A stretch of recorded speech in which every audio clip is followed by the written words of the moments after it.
I'll become a Christian right now if you can explain to me what Matthew 23:14 says. I leave Islam, I come back to Christianity. You said Matthew 26? 23:14. 23? I think this might be the wrong version because it's going 13:15. Ah, hold up. So is that the word of God? Because you told me a moment ago this is the word of God. Can I explain it to you? Woe to you, scribes and Pharisees. I'll explain it to you.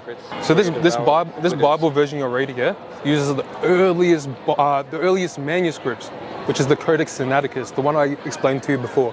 And they do not contain these verses. Why? Because it's a forgery. Someone added it later. If this is all you guys got, then you must be in a lot of trouble.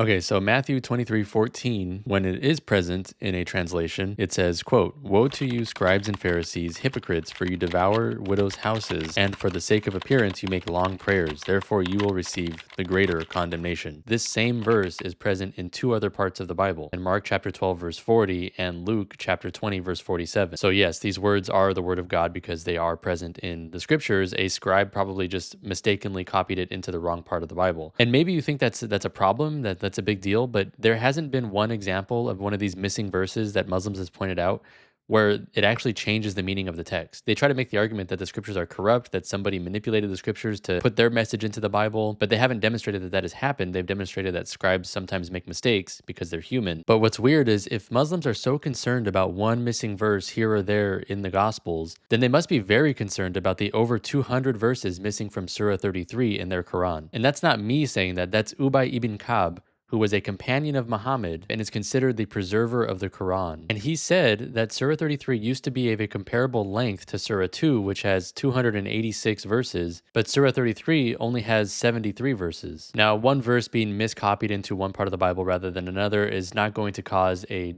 drastic doctrinal change, but 200 missing verses, over 200 missing verses, that has got to be leaving out some very important teachings, which means the Quran is a much more corrupted text than the Gospels. Also, if the Gospels are false, then Islam is false as well, because the Quran confirms the truth of the Gospel. If you don't believe me, here's Surah 5, verse 46, and here's Surah 5, verse 48. Here's Surah 3, verse 3. So does the Quran claim that a corrupted text is sent by God? So if the Gospels are true, then the Quran is false because the Quran contradicts the Gospels.